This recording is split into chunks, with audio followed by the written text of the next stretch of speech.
Sao tự dưng mắt thằng nhỏ lại bị như vậy ta? Em nói mà, nói đâu có nghe. Nó bệnh bắt đi hát hoài à. Anh còn giấu tụi này chuyện gì nữa? Tôi đã tự cười với bản thân mình.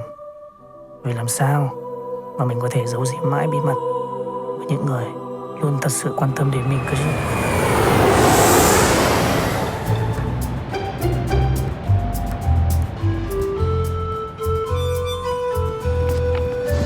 Băng, cái này phải là cái Marina Bay. thấy đường đâu mà đặt đọc. Xạo mày. Rồi, chú không tin anh cái gì? Tìm chữ nhỏ nhất anh đọc cho mà xem. Đâu. Mày đọc chữ đó tao coi. Bình tĩnh chưa? Ừ. Casino. Anh chuẩn ơi ông ơi. Ê, thằng Phong thấy đường nè.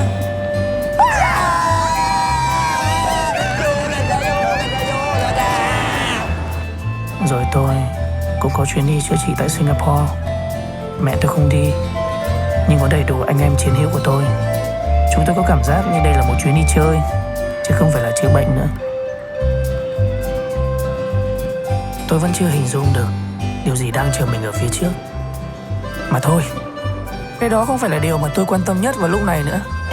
Tôi đã dần quen với cảm giác hụt hẫng và đau đớn rồi. Bây giờ, tôi cứ tận hưởng những khoảnh khắc vui vẻ nhất bên cạnh bạn bè anh em trước đã. Lo xa quá cũng thế à.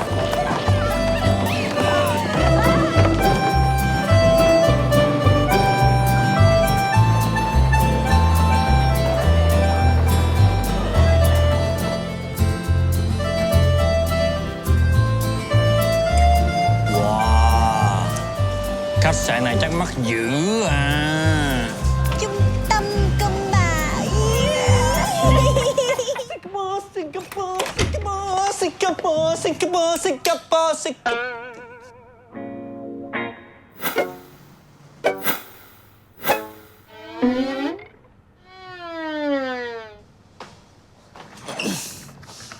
Chữa bệnh mà ở cái này chắc thành bạo bệnh luôn á, chứ đâu mà hết bệnh. Dù gì con người ta cũng là ngôi sao chứ bộ. Tiền thì cất vào như lũ, chi ra như thằng làn đái. Đúng là cái làm tiền. Rồi, có ông dĩ nhiên sắp phá sản làm live show quyên góp nè. Được tiền mấy 2 tỷ luôn á, ghê vậy ta. Xin chào. Cái gì cơ? Làm live show để xin tiền á? Tao thề, dù tao có chết cũng không bao giờ làm một cái live show như thế. Vô vị.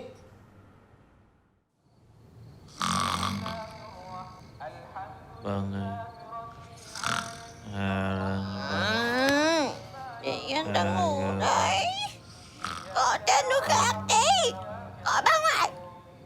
Vâng.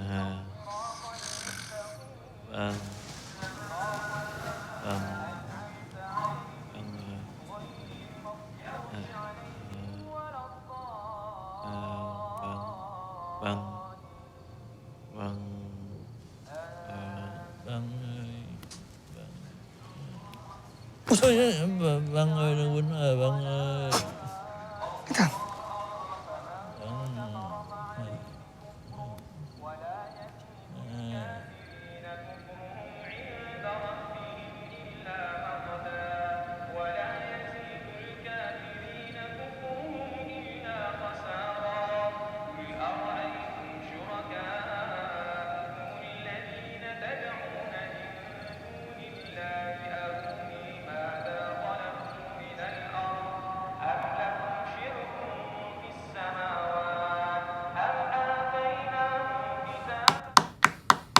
I don't understand why you chose Gamma Knife. You could have taken 2 more years from Fom's life. So, how everything now? The tumor blocking all the optic nerves and other nerves, but more so, is weakening his eyesight. He will go blind.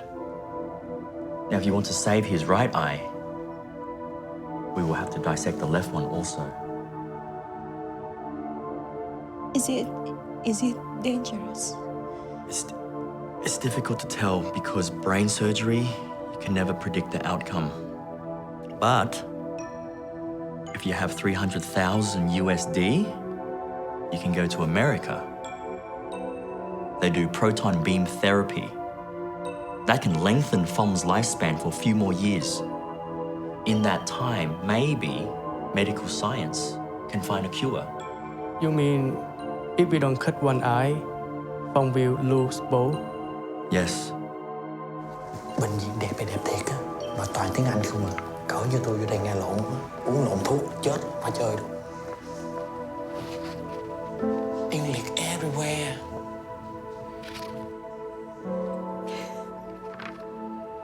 But lately, he can see really clearly. You must know this is only short term. Think of it like an oil lamp that flashes its flame before going out. Doesn't last long. If he your family, would you take this operation?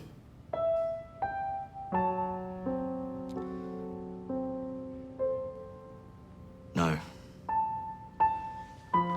No, because it's too risky. And from a medical standpoint, life is much more important. Hay là để mình về bàn với gia đình Phong đã anh ạ. I decide. We take a risk.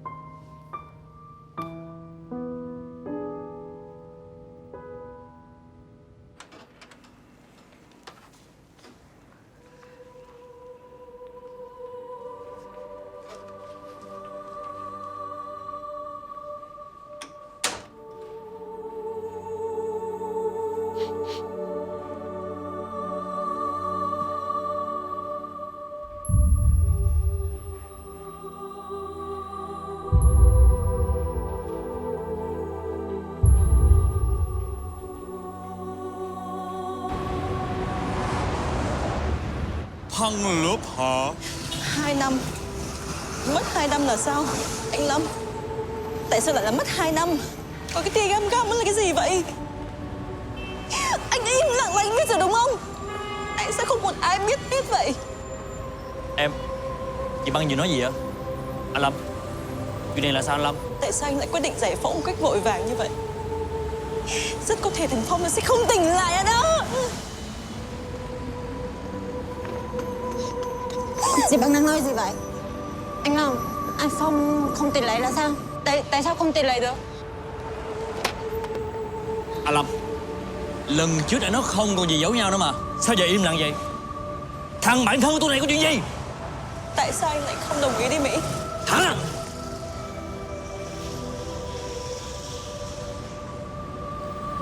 $300.000 đó. Có nghe bác sĩ nói gì không? Là $300.000 á là 6 tỷ bạc đó cô hai. Anh tích tiền hả? Đó là sinh mạng của thằng em mình mà.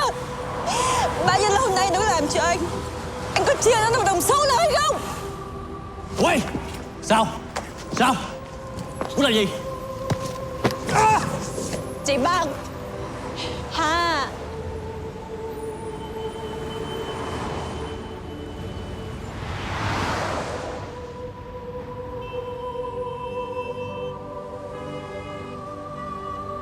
Em đến đây lâu chưa? 1 tháng rồi. Vậy là người nhà của em khám bệnh đây à? Là em. Ba em nói á, em bị một cái mụn ở trên não. Cái mụn đó làm cho mắt em mờ đi. Rồi bác sĩ cũng nói á, nếu như mà làm một mắt em nhắm lại thì mắt bên kia của em sẽ sáng hơn.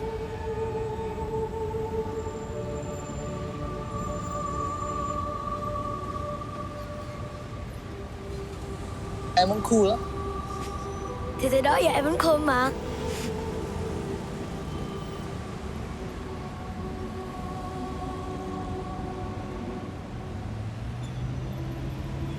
Mà anh Phong biết không, người ta ăn xoài á thì người ta nổi mụn ở trên mặt. Còn em á thì cao cấp hơn, em bị mụn ở trong não. Hoa là hoa gì ấy? Dạ bồ công anh. Từ đó giờ em không thích hoa. Nhưng mà em nhìn hoa này em thích lắm. Tuấn Anh trở thành bạn đồng hành của tôi trong cuộc hành trình tiêu diệt cái mụn ở trong não ấy. Theo quyết định của anh Lâm thì Băng, Sky về Việt Nam trước để tiết kiệm chi phí. Còn tôi ở lại để bước vào ca mổ sinh tử.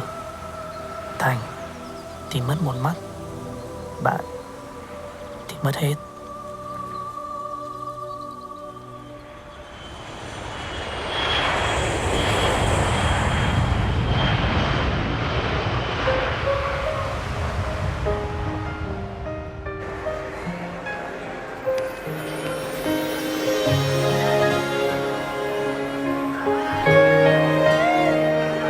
시간이 얼마나 지났는지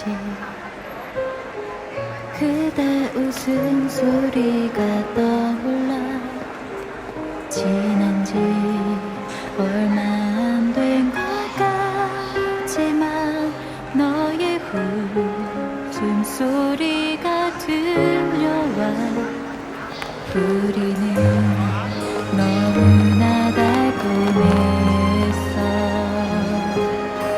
바랬어 항상 함께하기를. 우리의 삶이 끝나는 날까지 함께하기를 소망했었어. 비 오는 거리에서 우리 추억들이 머문 난 생각나 행복했었는데 우리의 꿈은 행복하게 지내는 게 전부였는데 지금은 나뿐이라는 게 정말 Không có người chột xấu, chỉ có những người chột không biết tự tạo phong cách riêng như mình. 나뿐이고 이젠 의미 없어. 떠나기 전에 말했었지. 더 이상 슬퍼하지는 마. 함께할 수 없단 Hai đứa làm cái trò gì vậy? Mẹ, hôm nay là một ngày tuyệt vời. Con đã thực hiện được ước mơ từ bé của mình. Đó là lấy được một cô vợ xinh đẹp, một thị nở xinh đẹp đến từ Hàn Quốc về đây cho mẹ đây. Em hãy chào mẹ đi. 어머니, 안녕하세요. Ơi, hai cái đứa này.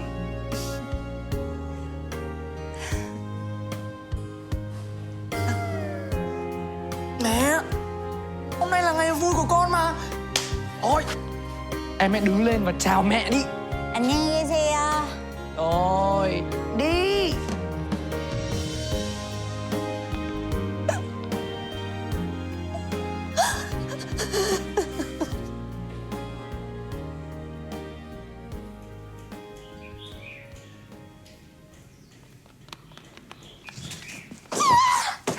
Em trai cưng của chị ơi.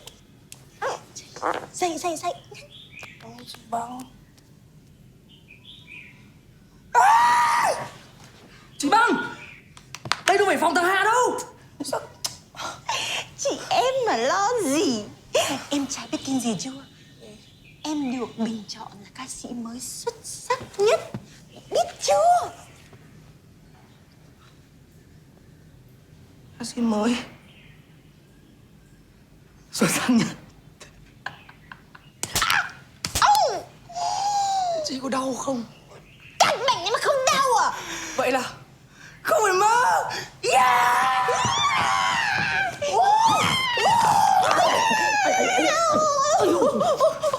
오빠!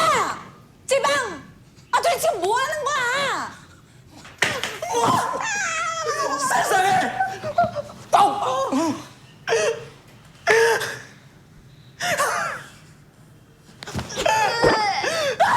Mày còn là bạn tao không?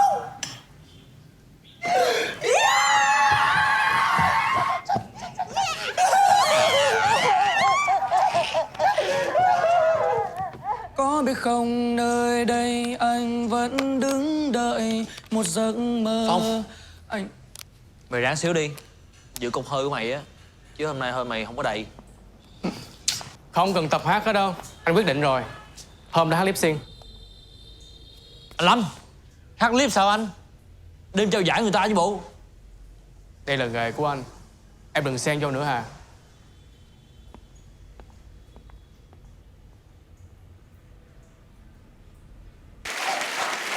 Những ca sĩ mới luôn là triển vọng của Vpop trong tương lai. Giải 5 ca sĩ mới xuất sắc nhất trong năm nay thuộc về Đinh Phong. Anh yêu thương ấy, xin người hãy về nơi đây. Bàn tay yêu ớt cố níu em ở lại. Những giọt nước mắt lăn dài trên mi, cứ thế anh biết phải làm sao. Tình yêu trong em đã mất, phải dần đi theo gió bay. Còn lại chỉ nơi đây cô đơn riêng anh. Em đi xa quá, em đi xa anh quá. Có biết không nơi đây anh vẫn đứng đợi một giấc mơ. Anh chờ đợi một cơn mưa sẽ xóa sạch giọt nước mắt. Ngồi trong đêm bơ vơ anh thấy đau, em có biết không? Em ơi anh nhớ.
Có đúng là bác sĩ nói như vậy không?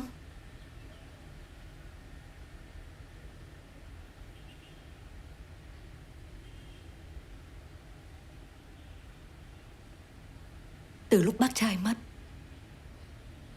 thằng Phong nó là trụ cột ở trong gia đình. Bây giờ sự thể đã ra thế này, bác làm sao có được đến 5-6 tỷ để cho nó đi Mỹ đây? Sao mình không tổ chức một live show cho Phong? Sau đó mình kêu gọi anh em nghệ sĩ á, họ chung tay giúp đỡ, ủng hộ cho Phong. Đúng rồi đó bác, bé Băng. Chị Băng nói đúng đó bác. Tại vì thằng Phong á, nó được lòng anh em trong nghề lắm. Con nghĩ mình mà tổ chức show á, là ai cũng giúp nó hết trơn á. Xưa giờ bác chỉ biết nấu nướng cho bố con nó. Bây giờ tùy các con muốn tính sao tốt cho em nó thì tính. Miễn là cứu được thằng con trai của bác. Con thấy là không có nên làm. Chúng ta hoàn toàn không có đủ tiền làm show. Với lại ai mà tin một ca sĩ ngôi sao mà không đủ tiền chữa bệnh. Thế tiền đi hát từ trước giờ của thằng Phong đâu? Liệu có dư giả gì để bù vào không?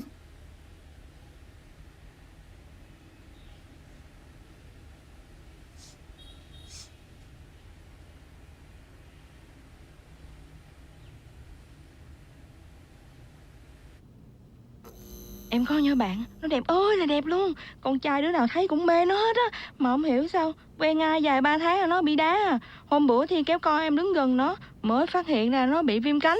Trời ơi nó bị viêm cánh chị ơi. Không lẽ nó bị bồ nó đá là tại vì nó bị viêm cánh hả chị? Ồ, chị sao vậy? Chị đang khóc hả? Không lẽ chị cũng bị viêm cánh?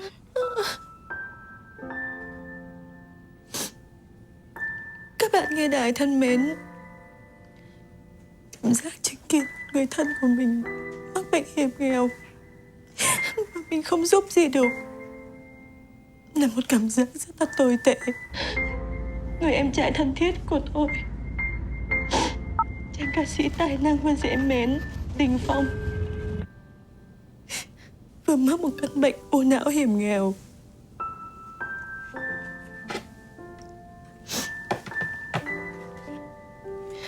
Tỷ lệ mắc căn bệnh này 1 triệu người có một người bị. Vì là một căn bệnh rất là hiếm, cho nên y học chưa tìm ra được phương pháp chữa trị. Hiện giờ chúng tôi chỉ biết muốn tổ chức một số ca nhạc dành cho Phong để có thể góp sức giúp cho cậu ấy có thể kiếm tiền đi nước ngoài điều trị bằng liệu pháp đặc biệt, kéo dài sự sống của cậu ấy. Alo. Alo. Alo. Trời ơi, tự dưng cái trục trặc cái lúc này. Trời ơi, lâu lắm mà tôi mới có thể khóc một mình như vậy á. Ra giấu cái gì nữa? Công trình đóng kịch giùm cho thằng Phong à. Alo. Trời ơi.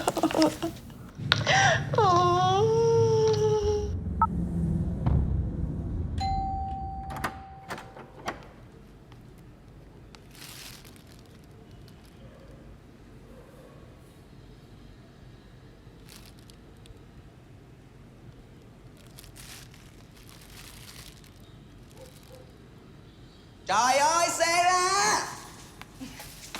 ra! Xe ra! Mấy người làm cái trò gì tào lao vậy? Hả? Chụp cái gì vậy?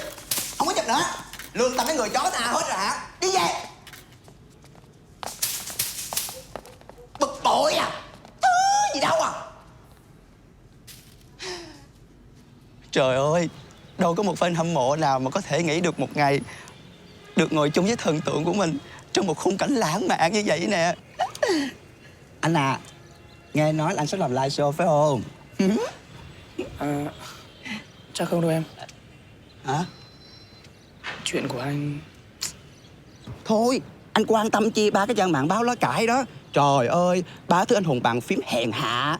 Mạnh miệng nó ở trên mạng dữ lắm. Thử đứng trước mặt em nói xấu anh nói xấu em thử coi. Em giả bóp đừng trách. Sao mà biến xanh lại mặn á. Mà anh nè, nghệ sĩ như tụi anh á, mỗi buổi sáng thức dậy chỉ cần ăn sáng cho thiệt là ngon, đừng có bao giờ đọc báo mạng hết ha. Em có kinh nghiệm giống như kiểu ca sĩ chuyên nghiệp nhỉ? Không phải dạo vừa đâu. Tại anh không biết á, bóng gió như tụi em nè bị người ta xỉa xói hoài à. Riết rồi em còn phải tập để sống cho nó vui.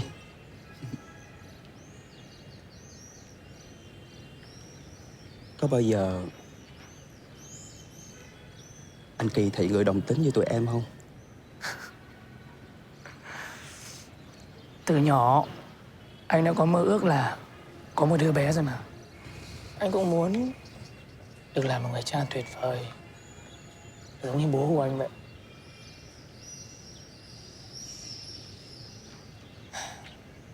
cho con mình được sống, được làm những điều mà nó cảm thấy hạnh phúc. Dù cho sau này này nó có thích học gì này, thích làm ngành gì này, anh cũng sẽ ủng hộ nó. Dù cho nó có là người đồng tính thì anh cũng sẽ ở bên bảo vệ nó và nói với nó rằng con, hãy là người hạnh phúc nhé. Anh đúng là một người cha tuyệt vời á. Anh à, em ước gì anh là bà chồng của em.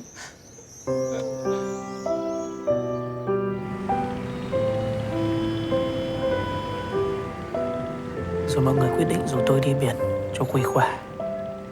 Biển luôn là nơi tôi muốn thuộc về, nơi gắn liền với cảm xúc của tôi một cách kỳ lạ. Khi thì yên bình nhẹ tênh, khi thì lại là một nỗi sợ hãi chẳng thể kiểm soát được. Sky à? Biển gắn liền với cảm xúc của anh một cách lạ kỳ lắm. Người ta nói nếu khi nào cảm thấy buồn phiền thì hãy đứng trước biển và hét thật to. Anh cũng đã từng làm như thế, nhưng mà chẳng cảm thấy nhẹ nhõm gì cả.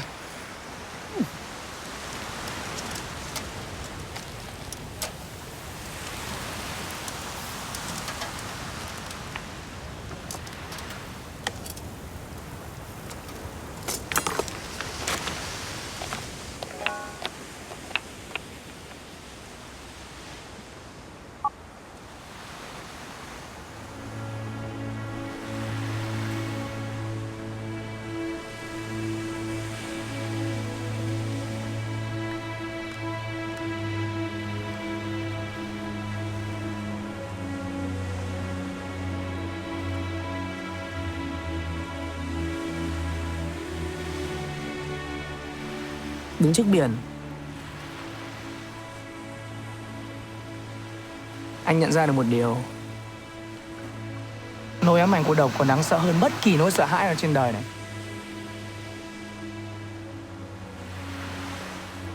Anh đã từng đối mặt với nhiều sóng gió,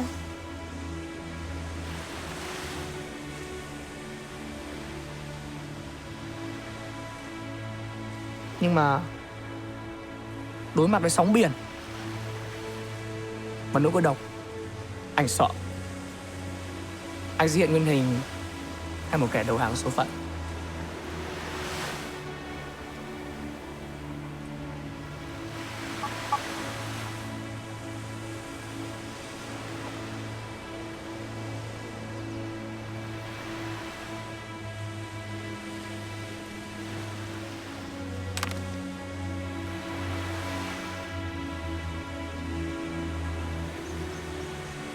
Suốt cuộc hành trình của cuộc đời mình, anh nhận ra được một chân lý: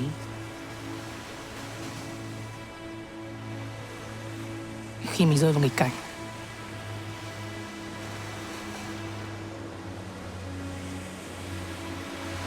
sẽ trải qua 3 giai đoạn.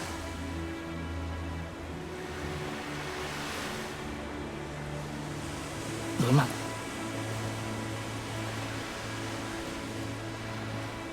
chấp nhận,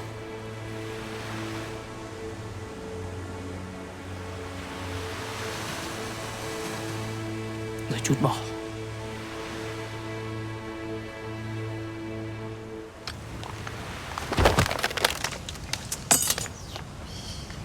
Tụi bay muốn gì? Tao nhịn hai đứa bay nhiều lắm rồi nha. Mấy cái trò truyền thông để tiện con băng á chưa đủ phiền phức hả? Tao nói đừng dính vào chuyện của tao. Không có live show gì hết. Bày nhiều trò làm gì? Hả? Ê, Lưu Manh với ai vậy? Anh có tư cách gì trách tụi này? Băng làm sai á, có gì mà cứu thằng em tụi này. Còn anh làm được cái chó gì nói đi. Bệnh tình của nó anh giấu hết tất cả mọi người. Anh sợ nếu mẹ nó biết hoặc là tụi tôi biết thì sẽ không còn ai kiếm tiền cho anh nữa, đúng không?